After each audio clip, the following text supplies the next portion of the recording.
bem-vindos ao segundo episódio da websérie Gestor Educacional 5.0, organizado pela Dream Shaper, com o apoio da ABED, que hoje temos dois representantes aqui da ABED como nossos palestrantes, e apoio da ABED da Letros e patrocínio da Blackboard.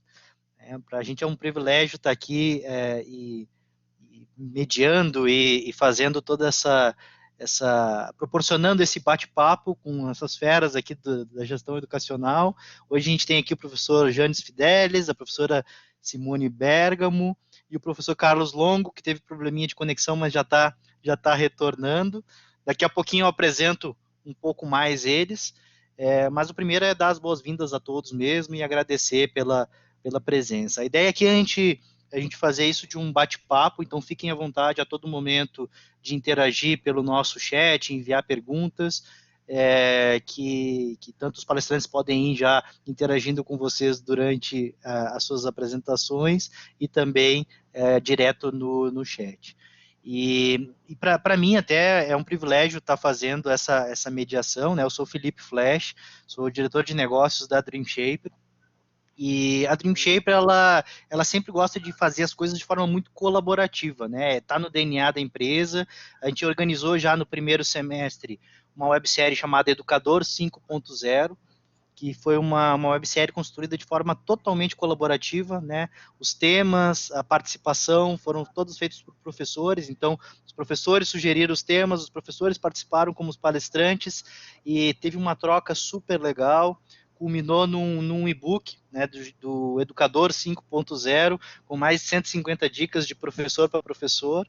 E dado o sucesso dessa primeira rodada, né, dessa nossa primeira websérie, a gente decidiu fazer uma agora focada no gestor educacional.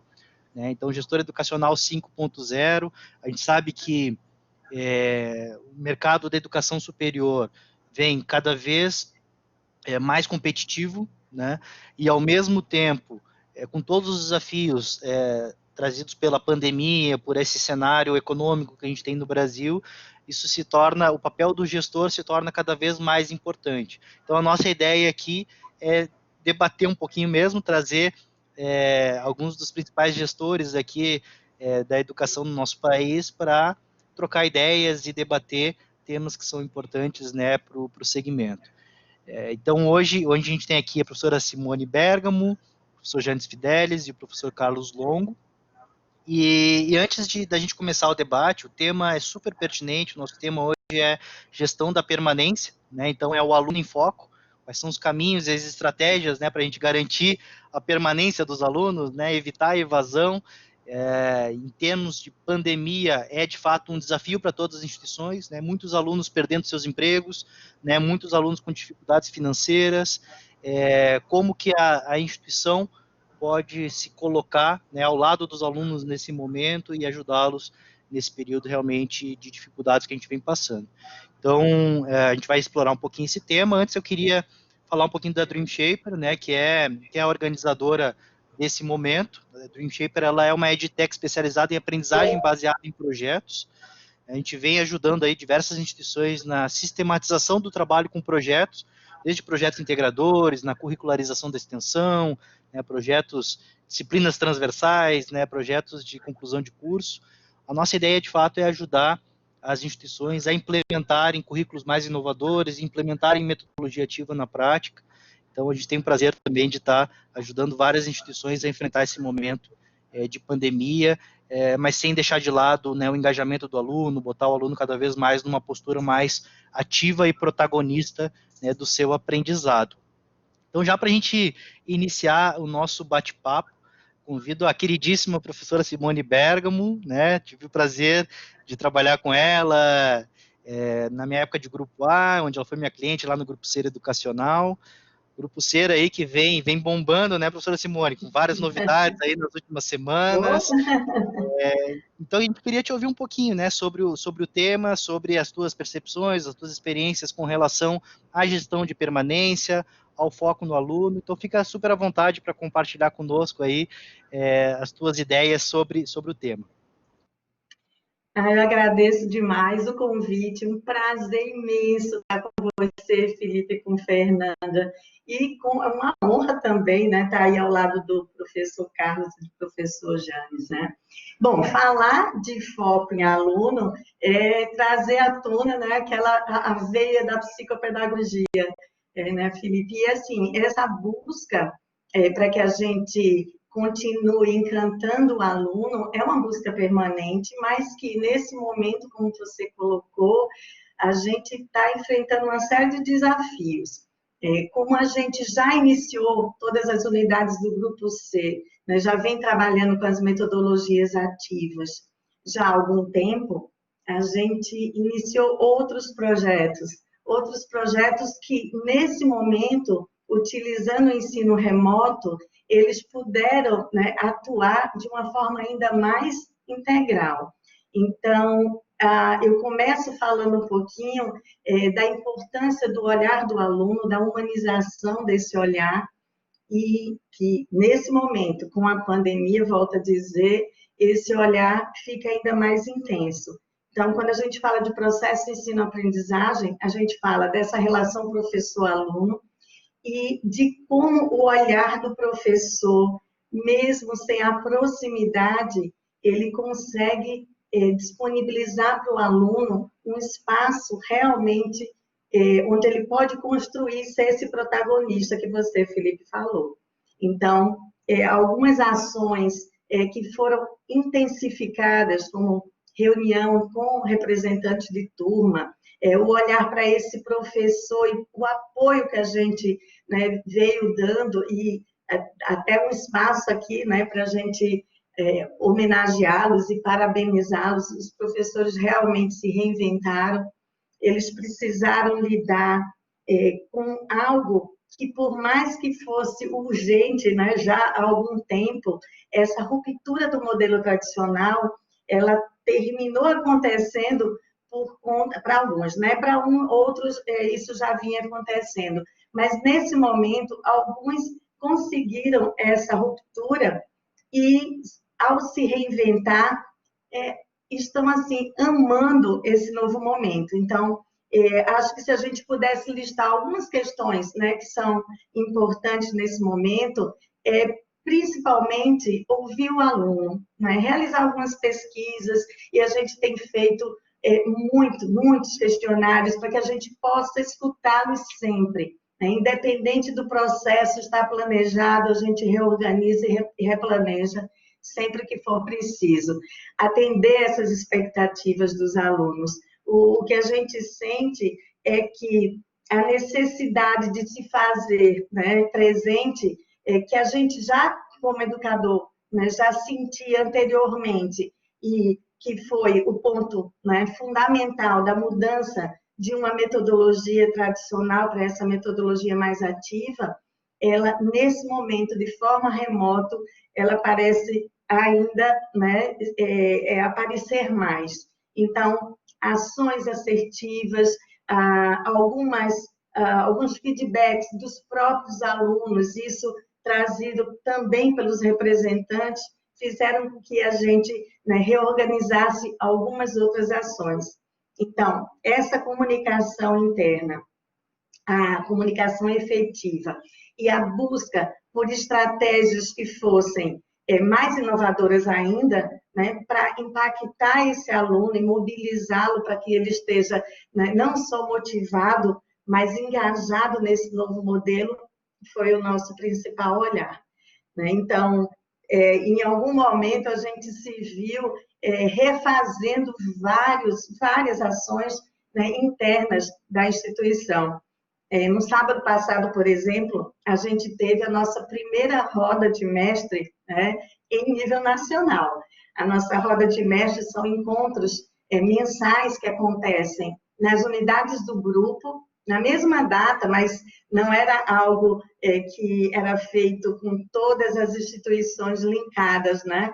Cada um fazia sua, com palestrantes diferentes, e é aquela formação continuada, porque a cada mês a gente traz temas pertinentes, né, ao momento, pertinentes à educação, para que seja um espaço de troca. né? Então, quando a gente fala de foco no aluno, a gente fala também em enaltecer nesse momento a presença do professor. E a roda de mestre, e que tem esse objetivo, ela aconteceu sábado, né, com todas as unidades do grupo, no mesmo momento, logicamente, né, de forma remota, mas intensificou ainda mais o nosso olhar para que esse modelo e esse momento, né, de utilização das tecnologias, ele seja implantado em todas as outras possibilidades, né, que estão ligadas aí às nossas ferramentas,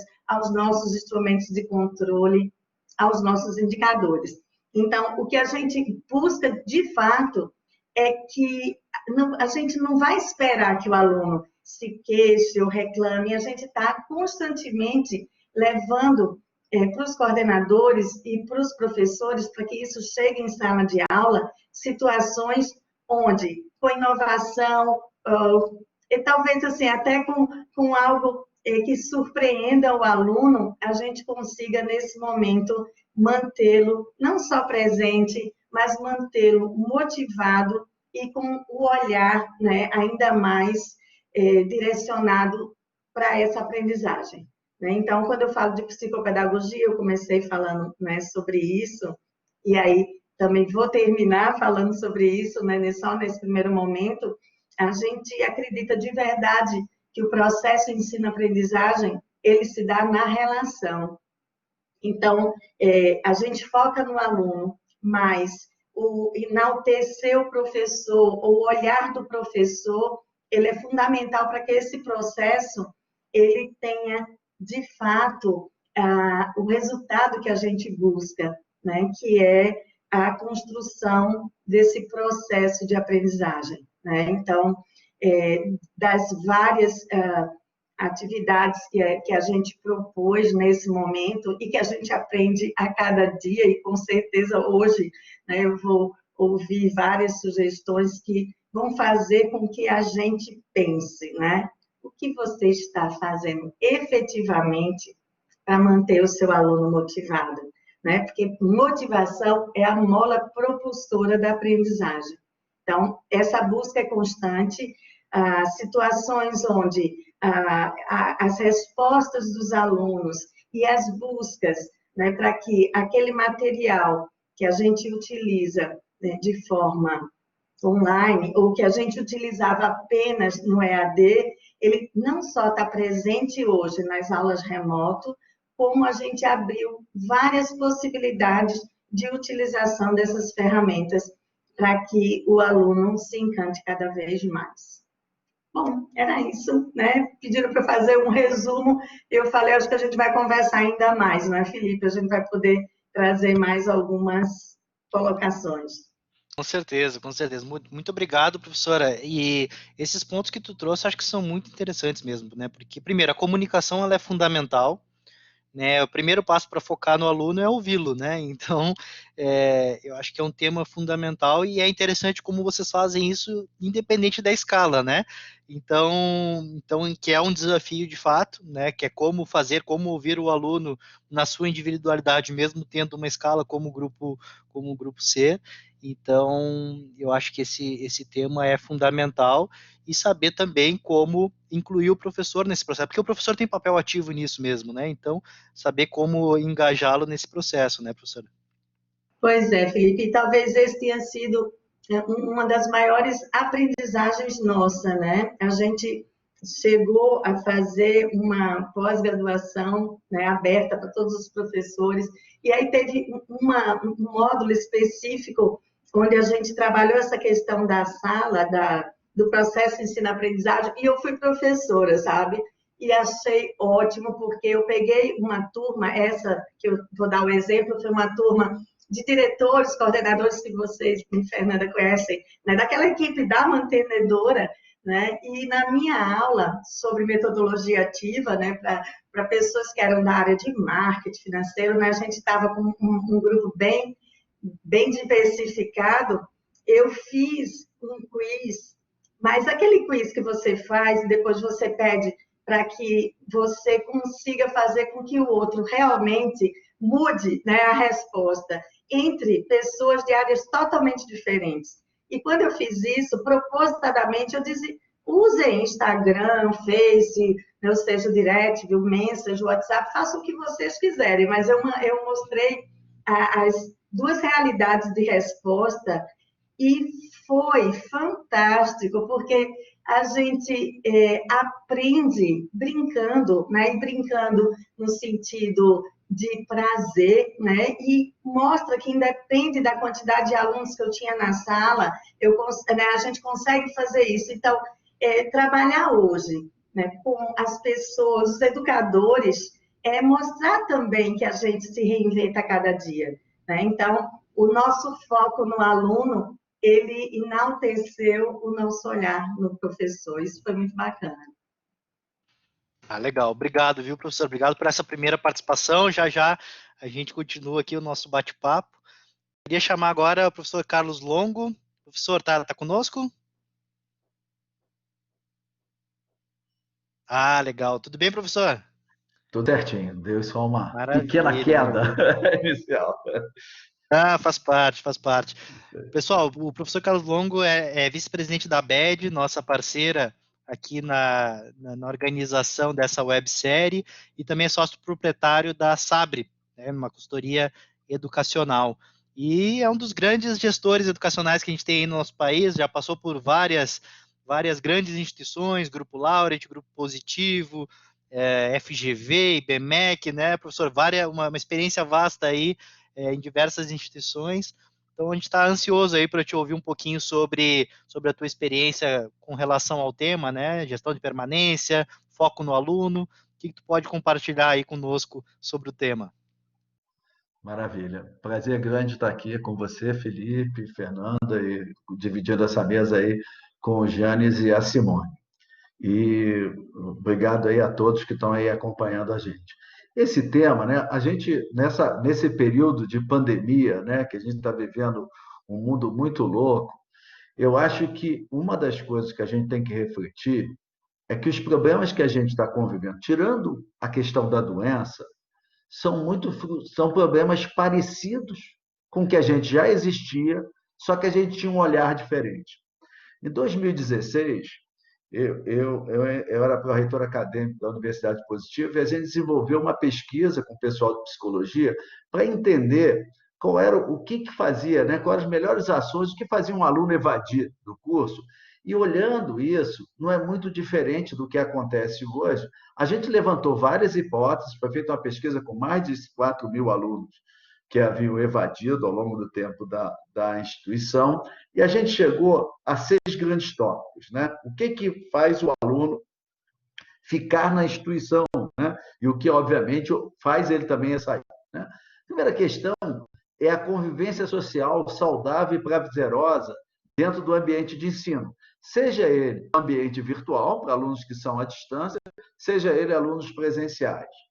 Uma questão muito curiosa, né, que a gente pensa nisso, mas quando a gente começa a pesquisar e a gente identifica, que é a questão de felicidade e conquista no ambiente universitário. Né? O aluno, não importa a idade, não importa o curso, mas ele quer estar feliz naquele ambiente e ele quer ter conquistas quando está no ensino superior. Né?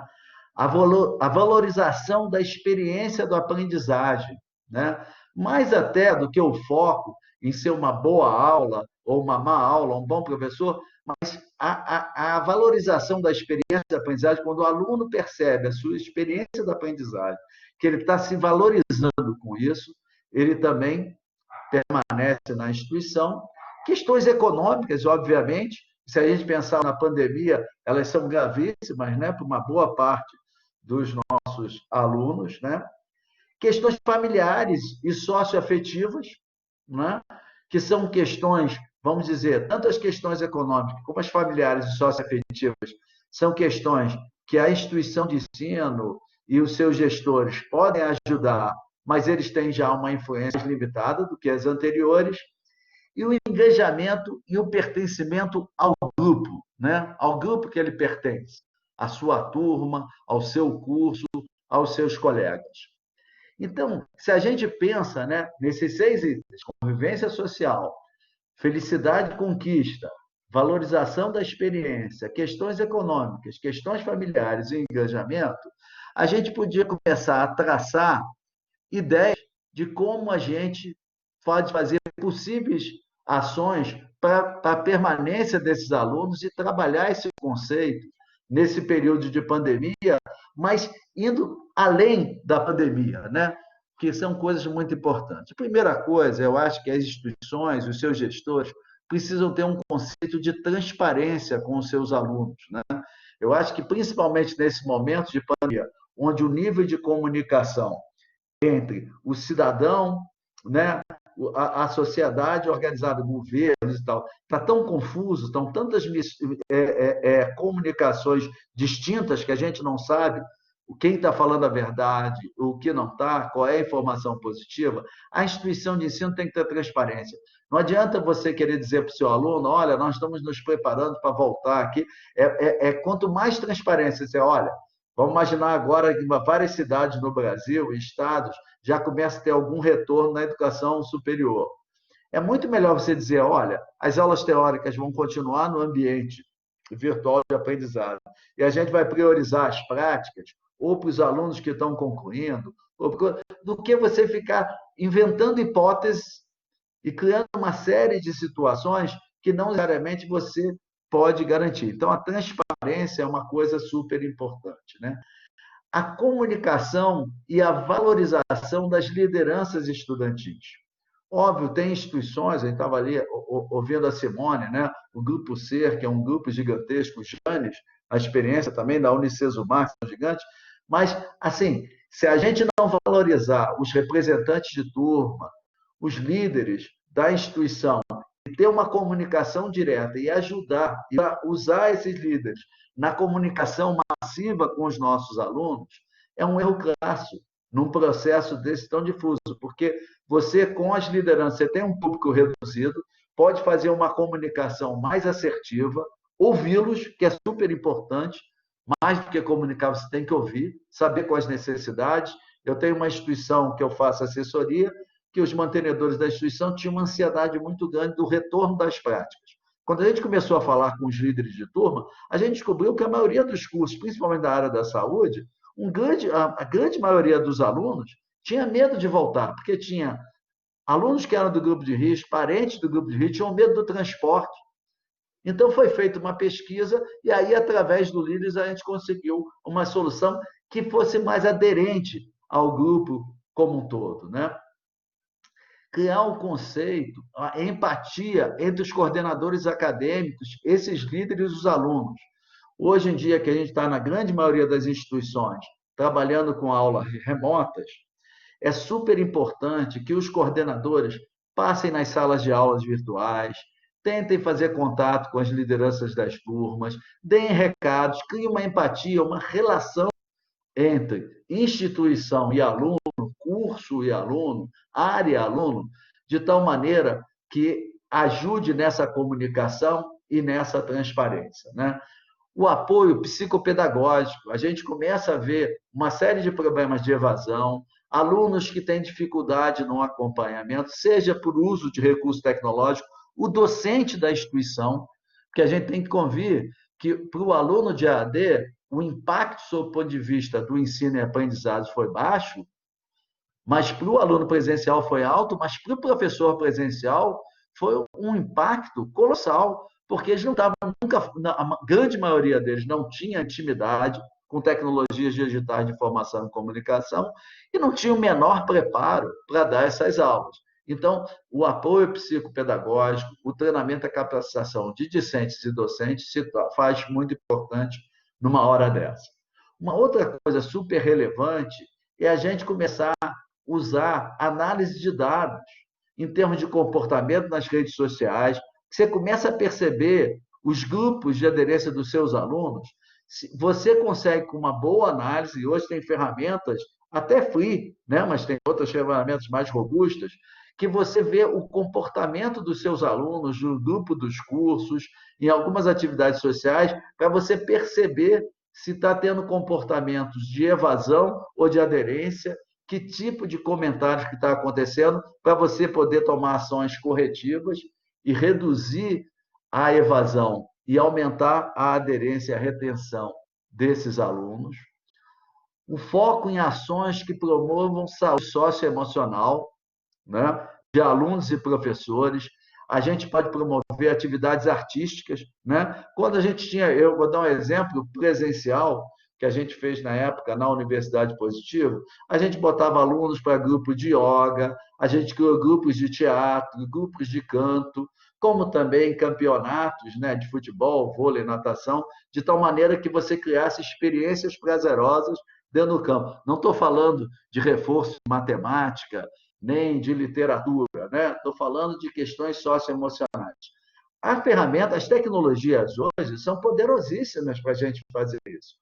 Por que não as instituições promoverem ações, blogs de arte, onde os alunos possam fazer coisas, criar games, né, de cunho social, promover ações de artes e cultura que envolvam os alunos, e aí promove essa revisão, faz essa busca. Treinamento psicopedagógico para docente e colaboradores, porque a comunicação com o aluno, né, no dia a dia é muito importante. Às vezes o aluno liga com uma ansiedade, ele quer falar com o colaborador. O colaborador tem que saber como se comunicar a ele, da mesma forma os professores. Você não está na hora de você sair querendo exigir do aluno uma performance 100%. Você tem que puxar ele para você e para aquele grupo, né?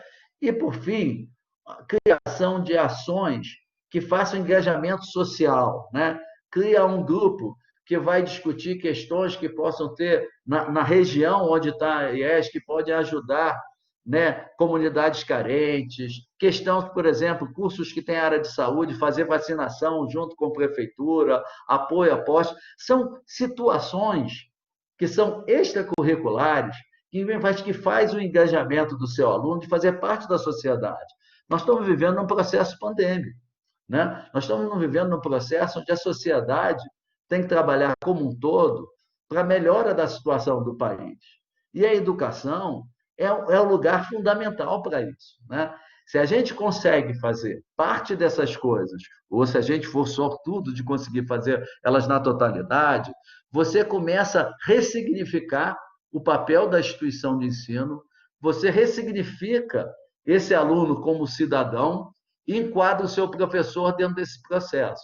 E eu acredito que, dessa forma, você consegue criar instrumentos que apoiam 100% na formação do cidadão, apoiam 100% na formação acadêmica dos estudantes e, certamente, você cria um ambiente onde o estudante quer fazer parte, né? Porque a gente tem um vício, o professor acha que o aluno gosta de sofrer, mas ele gosta de socializar, ele gosta de se sentir bem onde está e ele gosta de valorizar aquilo que ele está desenvolvendo nas suas competências.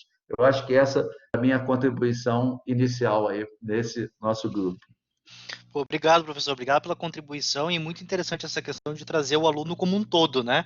Porque é muito comum as instituições enxergarem, né, performance acadêmica e performance financeira, né? Se está inadimplente, se não está, como é que ele está indo para pensar nessa gestão de permanência. Mas é muito mais complexo que isso, né? É pensar o aluno como um todo mesmo, nos seus aspectos familiares, sociais e, né? Olha, eu sou engenheiro de formação, né? E todo professor da área de exatas acha que o bom aluno é aquele que sofre mais, né? Mas só nós, só o professor que acha que o aluno vem para a universidade para resolver. Ele vem à universidade para conhecer o amor da vida dele, o sócio, para empreender, para ter uma vida social nova e diferente, né? Então, assim, a universidade, a instituição de ensino, ela tem que ver o aluno com uma visão holística, né? Não só na performance acadêmica, mas na formação desse cidadão como um todo. Eu acredito muito nisso e tenho certeza, e tem dados científicos que provam, tem várias instituições mundo afora que trabalham esses conceitos, e isso realmente faz uma retenção definitiva desse estudante. Perfeito, perfeito. Não, obrigado pela contribuição. O desafio é chegar lá. É isso aí, é isso aí. Agora eu convido também para o debate o professor Jânio Fidelis, pró-reitor de ensino da educação à distância da Unicesumar, O Unicesumar, que para mim é uma das instituições mais competentes, né, na operação do ensino à distância, e o próprio crescimento, né, nos últimos anos, exponencial, né, do número de alunos em EAD comprova isso, o que não facilita o desafio, né, da questão da gestão da permanência, né, muito pelo contrário, né, professor Janes? Conta um pouquinho para a gente aí as tuas experiências na Unicesumar com relação à gestão da permanência. Boa tarde, Felipe. Boa tarde, pessoal. Tudo bem com vocês? Muita gente boa nesse fórum aqui, né? Eu vi que tem pessoas especiais nos acompanhando de várias partes do Brasil, né? Então, cumprimento a todos, uma boa tarde. Pensando nesse tema permanência, é sim um desafio, Felipe. E quem não viveu isto, né, nesse período de pandemia, mas muito antes, principalmente para quem trabalha com educação à distância, sabe que ela é ainda mais desafiadora. Olha ali, né? A Dília está falando de Portugal com a gente. O Danilo Valentim está aí, ele vai lembrar, nós trabalhamos juntos, né? E criamos um programa chamado PROPAC. Decifra aí, Danilo, se você está ativo no chat, escreve para a gente o que significou essa sigla que a gente criou lá atrás, 2015, por aí. E, olha lá, lembra do PROPAC, Danilo? Qual é o significado da sigla?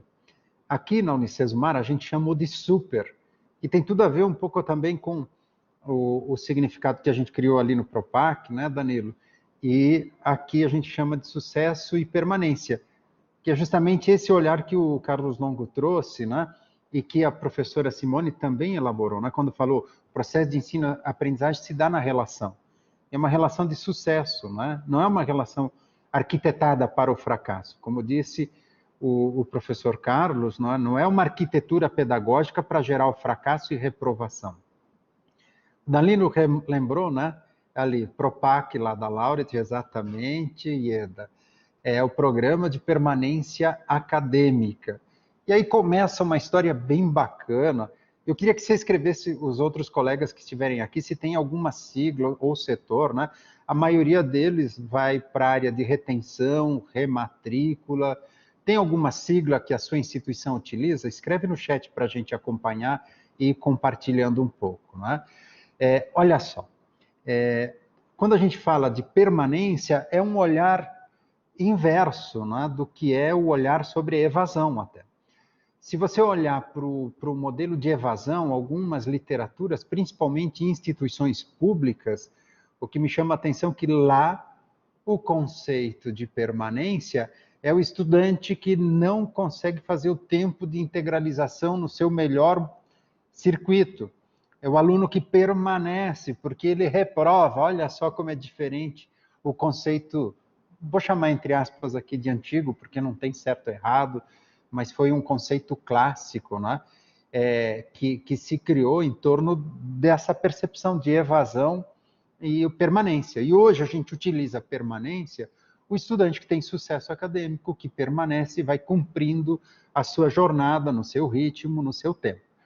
E aí uma das coisas que foi chamando a atenção para a gente, né, é olhar para a história dessa jornada do estudante e entender o que daria sucesso para ele. Uma das coisas que muito me incomodava de muito tempo, a professora Kátia está aqui e ajudou a olhar sobre esse tema, né? A Kátia é a nossa diretora de graduação aqui da Unicesumar e de pós-graduação. E aí a gente olhou para o vestibular. Me diga, qual é o papel do vestibular?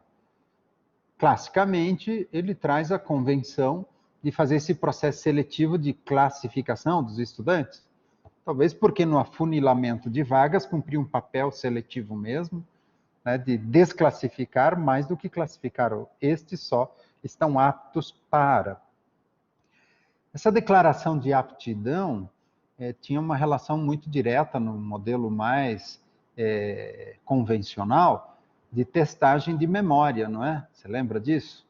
Você tinha que ter tudo na ponta da língua, né? Tudo memorizado. Hoje se evoluiu um pouco mais, mas ainda há resquícios importantes desse modelo. A gente olhou para o nosso vestibular e pensou, por que não o vestibular também trazer insumos preditivos sobre o sucesso do estudante? Então, quando a gente olhou para esse primeiro contato com o estudante de entrada, que é Quando ele chega, presta o vestibular, já gera uma informação. Que informação poderia gerar? Que informação seria relevante? A gente fez uma engenharia reversa, nós fomos olhar lá na frente, olhamos para o ENAD, e a gente começou a enxergar que o ENAD trazia uma oportunidade macro, que as oportunidades de alcançar melhores notas nos resultados do ENAD não estavam estritamente relacionados a conteúdo ou microcompetências ou microconteúdos. A gente identificou que havia uma competência macro que ainda era relevante, que era de interpretação e raciocínio lógico. Inclusive, a gente encontrou uma matemática bem interessante. A Aline está reagindo, né, porque também deve ter investigado um pouco essa relação. E a gente percebeu uma correlação muito íntima entre interpretação e raciocínio lógico. Quando vai mal a interpretação, o raciocínio lógico vai pior ainda, né? Então, quando vai bem a interpretação, os indicadores de raciocínio lógico, ele altera o resultado, ele fica melhor. Então, pressuposto básico aqui, né? Se eu consigo interpretar, eu consigo solucionar. E aí, vamos lá. Então, uma boa jornada acadêmica com indicadores relevantes de macrocompetências, volta para o início dessa história, e a gente começou a olhar e investigar quais seriam as competências fundamentais para a experiência dos estudantes, para o sucesso universitário. Visto que o programa que a gente estava montando era o SUPER, né? O Núcleo de Sucesso e Permanência. E a gente montou uma diretoria, né? Com um diretor que é o Leonardo, dedicado a essa frente. Criamos 3 grandes pilares, preventivo, preditivo e reativo. E você percebe que o modelo de vestibular poderia olhar para as competências preliminares, né, para o sucesso acadêmico, que é de interpretação e raciocínio lógico. E aí, a partir dessa experiência, a gente começou a entender e olhar com estranheza também para o nivelamento. Porque, é claro, quem olha para a permanência, olha para os indicadores que vão gerando o sufoco do estudante, né? Em que você olha para o estudante que está numa situação vai fazer um dado curso, ele entra com as competências inclinadas para o sucesso. Imagina um aluno de letras entrando com a interpretação abaixo do esperado. Ele vai ter dificuldade. Um estudante que vai para uma engenharia e o raciocínio lógico não está ok, né, como competência macro. Então, vai ter dificuldade lá em cálculo. Então, a gente já sabe quais são os gargalos desse processo de experiência de aprendizagem, como o Carlos Longo trouxe, né? Bom, e aí a gente olhou com estranheza para o nivelamento, porque a provocação que eu queria fazer já percebeu que, por força regulatória, a gente é empurrado a pensar cursos de nivelamento em matemática ou português para recuperar algum conhecimento básico, né, do processo de formação do ensino médio, para acelerar a compreensão do estudante. Mas a gente percebeu que isso também não reagia de forma tão pontual. Então, a gente reorganiza. Ficamos incomodados com o nivelamento. E a gente passou a fazer a proficiência de interpretação e proficiência de raciocínio lógico, entendendo o pressuposto do sucesso universitário. E gamificamos. E tinha uma sorte de régua de relacionamento para engajamento nos nivelamentos. E a gente entendeu que, destituindo, né, essa necessidade de fazer um curso quase mandatório, faz aí, senão você vai fracassar, faz aqui porque você vai se divertir. Gamificamos esse processo de aprendizagem. E aí o engajamento, e aí até essa questão da conquista, né? O que faz o aluno ficar, é a pergunta que o Carlos Longo traz. Uma delas é essa sensação de conquista. E a gamificação, ela traz bem essa empolgação do engajamento voluntário movido por conquistas, perfeito? E a gente descobriu que o engajamento bateu a casa dos 90 e tantos % com essa estratégia de gamificação. E tirando o conteúdo, né, básico de recapitulação para o desenvolvimento, estratégia de desenvolvimento gamificada das competências básicas, fundamentais para o sucesso acadêmico, que assim assumimos. Bom, então você acompanha comigo que pensar a permanência é pensar com estranheza toda a do estudante. E eu gostei que o Carlos Longo falou muito da experiência de aprendizagem. Acho que aqui tem um ponto. Que acompanhar, o Felipe até sublinhou, né? Acompanhar os indicadores de jornada, de engajamento, eles são muito duros e eles são muito isolados, eles são circunstanciais e sozinhos talvez eles não digam suficientemente o que precisa ser combinado para a melhor experiência de aprendizagem, né? Então, a composição da experiência de aprendizagem, ela tem a força de justamente você conseguir desenvolver essa sensação do aprender, essa percepção concreta de que algo se construiu. E aí a gente olhou com estranheza para as metodologias, evidentemente.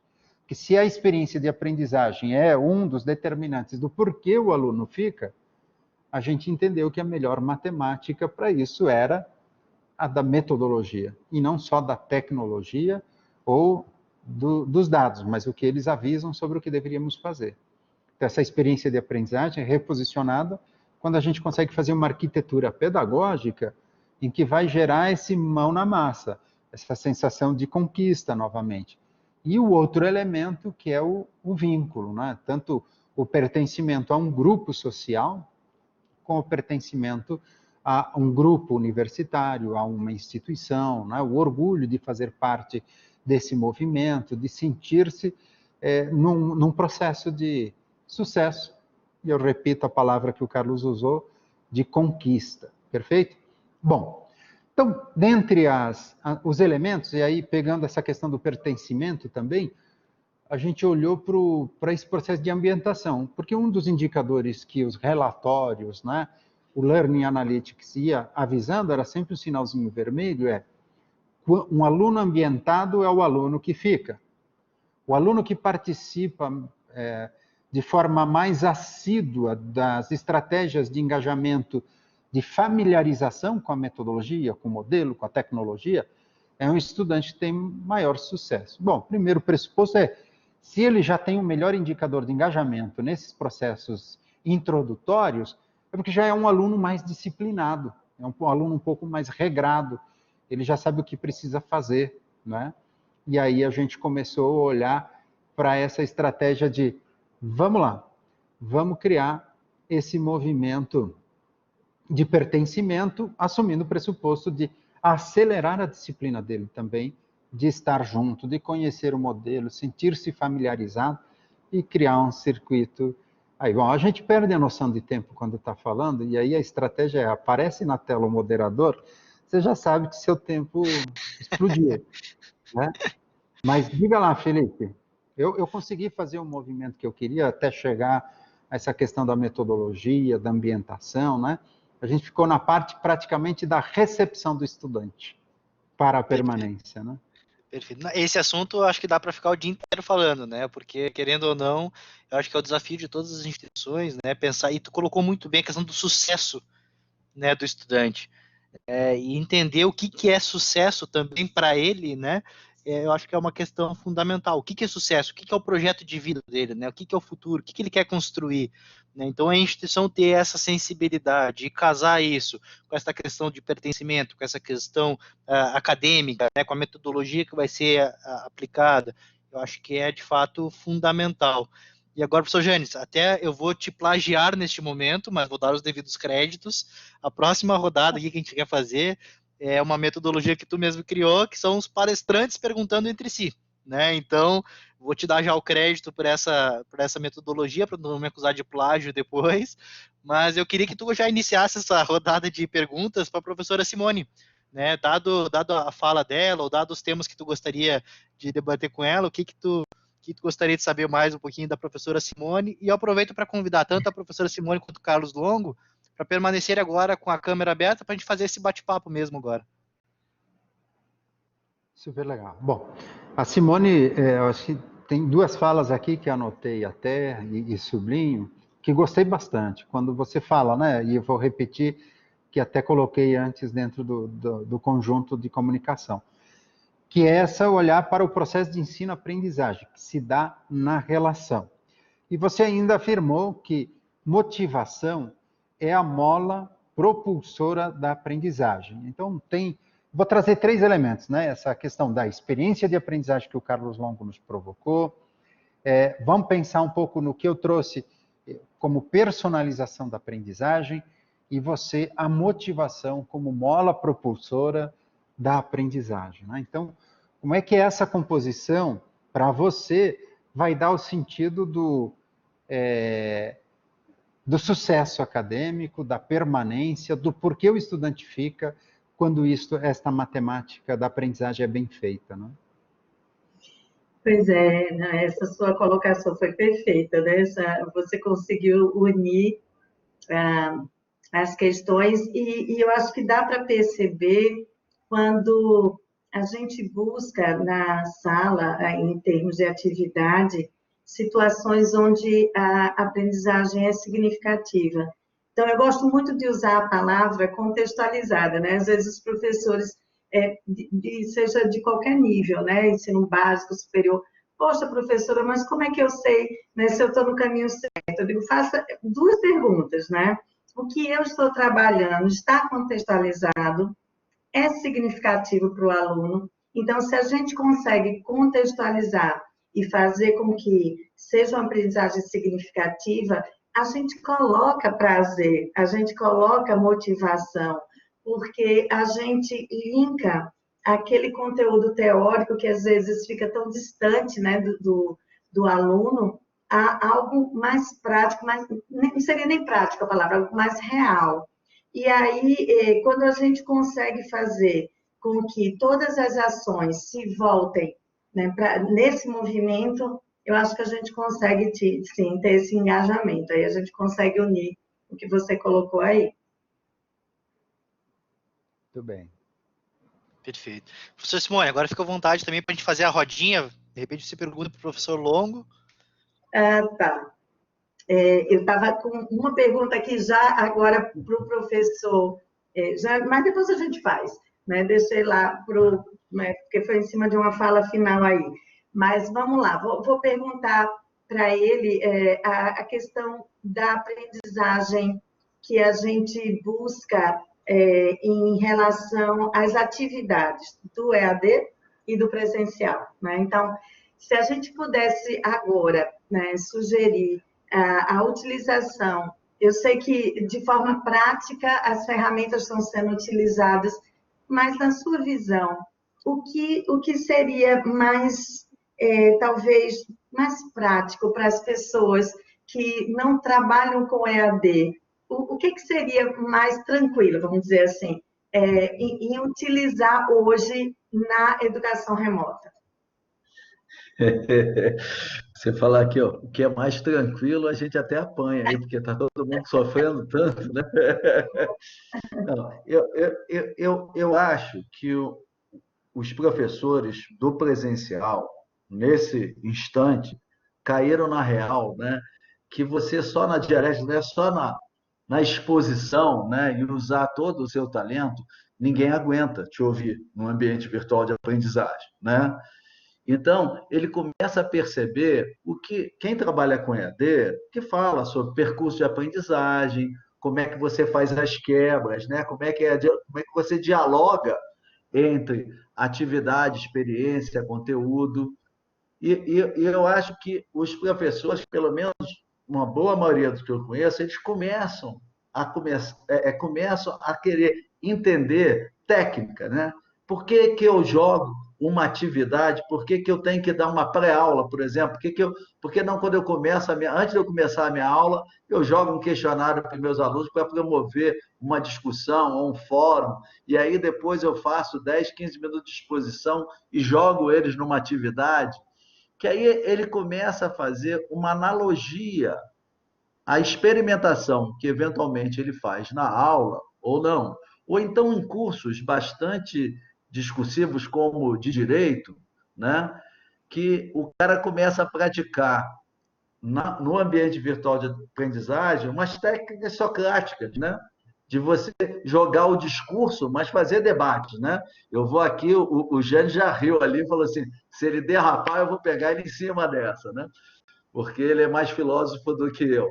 Então, eu acho que, agora, por outro lado, eu também dou um desconto para os professores do presencial, porque, assim, é um desafio muito grande, né? Eu tô todo estruturado, com uma forma de comunicar, de um plano de ensino preparado para isso, e, de repente, né, cai no meu colo, ó, segura na câmera aí e manda ver, né? Então, assim, eu acho que tem um desafio muito grande, né?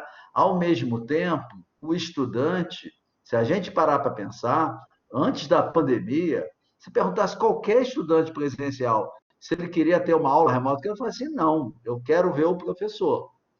Agora, eu fiz pesquisa com mais de 2.000 alunos em instituições diferentes, a maioria de cursos que são principalmente na área de humanos, sociais e aplicados, tem muito aluno presencial falando, olha, essa aula aí, eu faço ela remoto tranquilo, né? Então, a gente tem uma mudança de comportamento e a gente não pode também esperar, nem do professor, nem do aluno, que durante a pandemia a gente vai fazer, né, uma coisa perfeita, né? Mas eu acho que o saldo é muito positivo.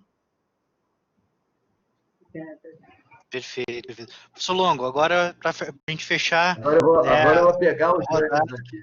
aperta o Janes, e eu queria aproveitar, eu acho que tu faz a pergunta, antes do Janes responder, a professora Simone também faz, daí a gente manda uma pergunta dupla para ver se o Janes, né, vai se virar nos 30 ou não. Tô quebrando o teu método aqui já, Janes. A minha é fácil, né? Eu acho que, obviamente, você e a Simone, vocês já estão pensando no pós-pandemia, né?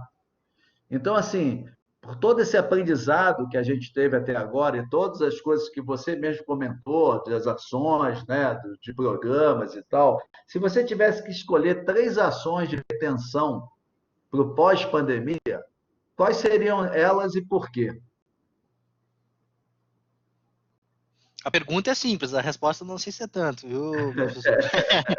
Professor Simone, se quiser complementar daí com a pergunta que você queria fazer ao professor Janes, fica à vontade.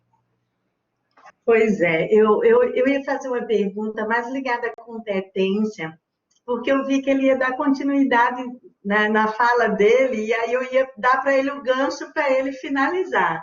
Então, eu acho que dá para ele responder a pergunta e, se puder, dar esse complemento de competências, que aí você fecha a sua fala, pode ser? Maravilha. Tá bom, você coloca, eu estava aqui olhando, porque eu fiz uma colinha para lembrar, né, das 12 principais ações que a gente tem, e você me pegou bem nessa, né, de quais seriam as 3, que fica até difícil, mas do que a gente conversou hoje aqui, uma das coisas que a gente percebeu que é a ambientação, né, redundante, virtual e presencial, manteria.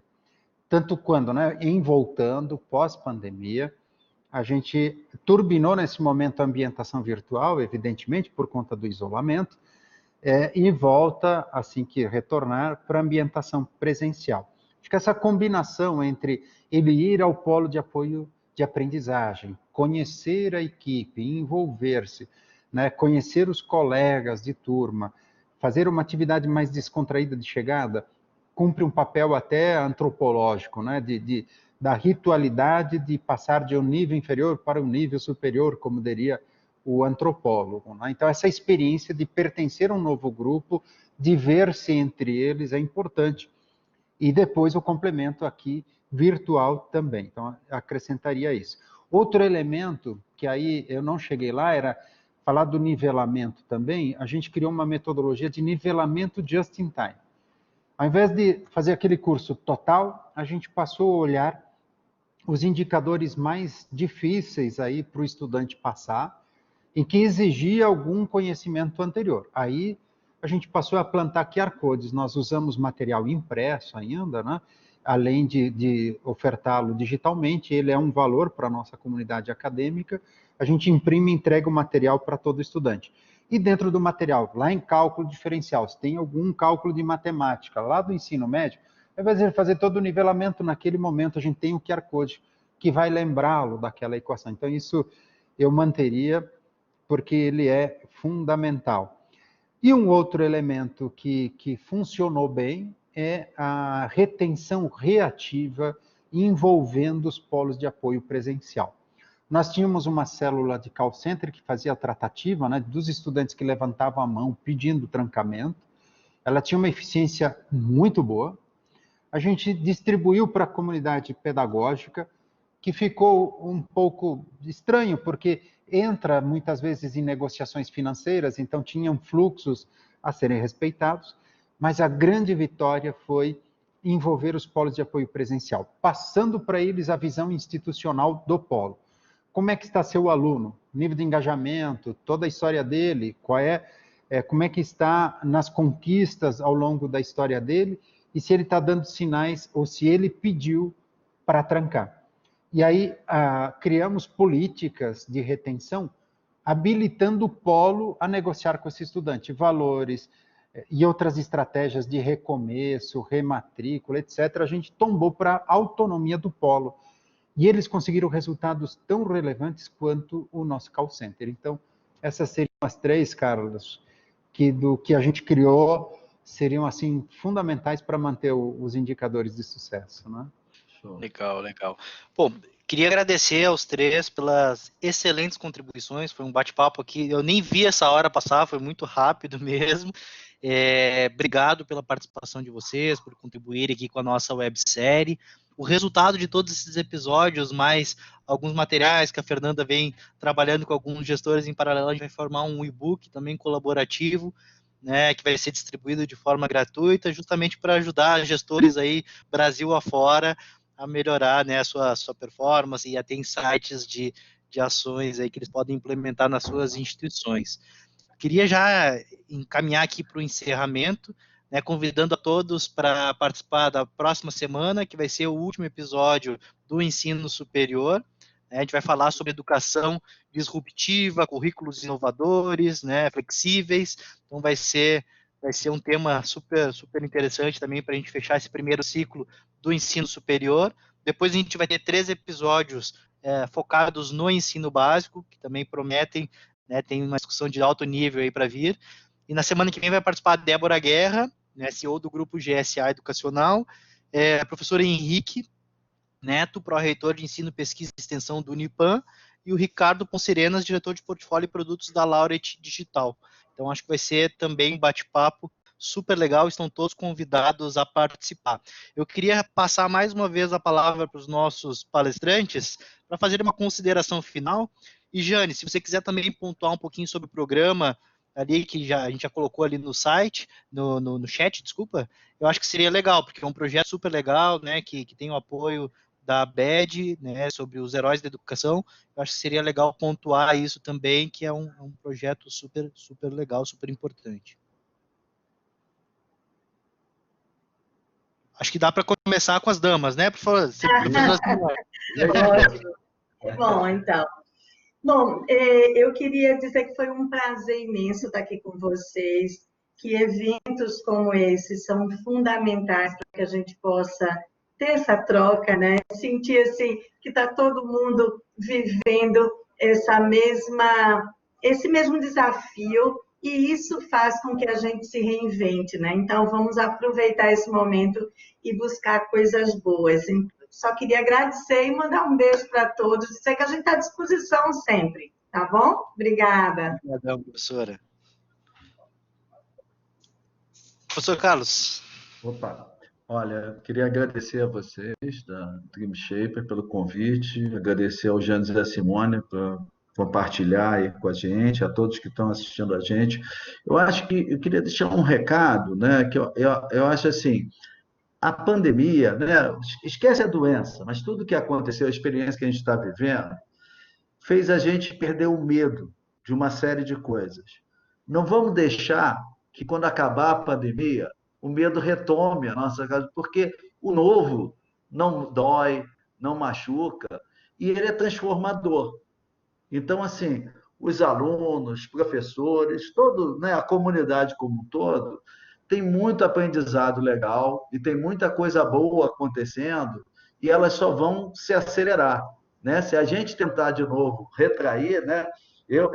Se a gente pensar no ano passado, eu estava no congresso representando a BED, apanhando lá da odontologia, fonoaudiologia, todo mundo, que ninguém queria saber do EAD. segunda-feira eu fiz uma consulta de telemedicina e o meu médico me cobrou a mesma coisa, entendeu? Mas ele estava agora na internet, agora dá certo, né? Então, assim, não vamos ter medo do novo, porque o novo só traz coisas boas para a gente se a gente souber usar. Obviamente, nós é que somos agentes do nosso futuro. E muito obrigado aí a todos, foi um prazer grande estar aqui com vocês. Obrigado, obrigado, professor. Professor Janes, fala um pouquinho da iniciativa e depois as suas considerações finais também. Tá bem. Nós estamos com o programa Heróis da Educação, né? Acho que é uma responsabilidade de todo educador, vocês vão se sentir tocados. Vocês sabem que os indicadores do Brasil são terríveis em relação à violência contra o professor, né? Então, a gente tem indicadores aí, nós somos o ranking mundial do país com maior violência contra professores, não é? E vandalismo nas escolas, etc. E aí também, como uma escola de formação de professores, a gente se envolveu nessa causa e está defendendo um projeto de lei para que chegue ao Senado com mais de 1 milhão de assinaturas, num abaixo-assinado, para pedir, né, uma lei que ampare o professor, que crie uma reflexão, que nos dê uma referência aí de saneamento desse momento que a gente está vivendo, perfeito? Então, eu queria que vocês assistissem comigo o vídeo e pedir que vocês acessem no chat aí, a Fernanda colocou, heróisdaeducação.com.br. É bem fácil de você assinar e participar dessa defesa tão legítima. Assiste com a gente como é que ficou o teaser para essa campanha.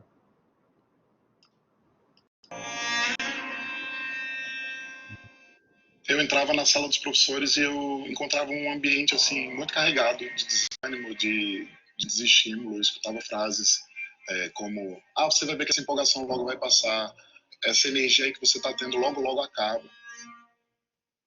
Quando eu vou para casa, eu não tenho vontade de voltar, assim. Minha vontade no outro dia é de não ir trabalhar. Se sente nada.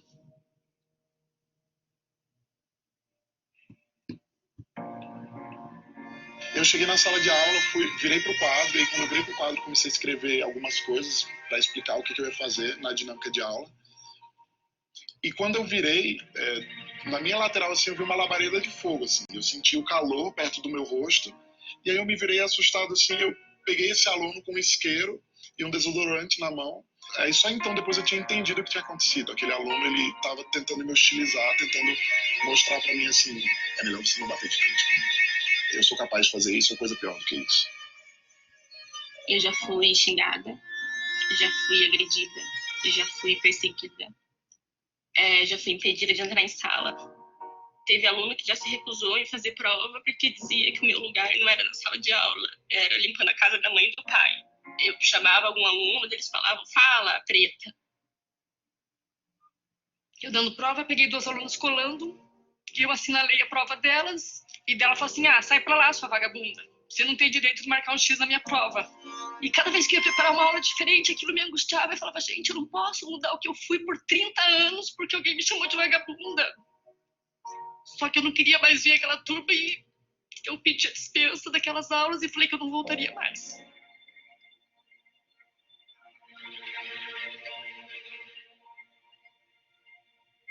Ser professor, para mim, acho que é um privilégio. Assim. É um privilégio de poder participar da formação de uma pessoa. Saber que você vai fazer parte da vida de alguém para sempre. E aí, Levi? Meu Deus. Se não fosse a minha vontade de mudar de vida, eu não teria escolhido. Ai.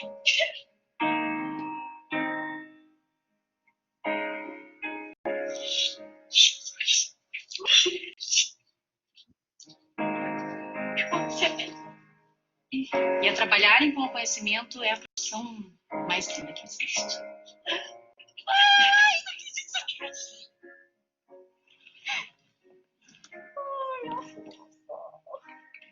É por isso que acredito na educação. Com pessoas como eu só. E foi por conta dele que eu não parei, que eu não desisti, que eu não desisto. Apesar de todos os percalços, eu acho que é uma profissão linda.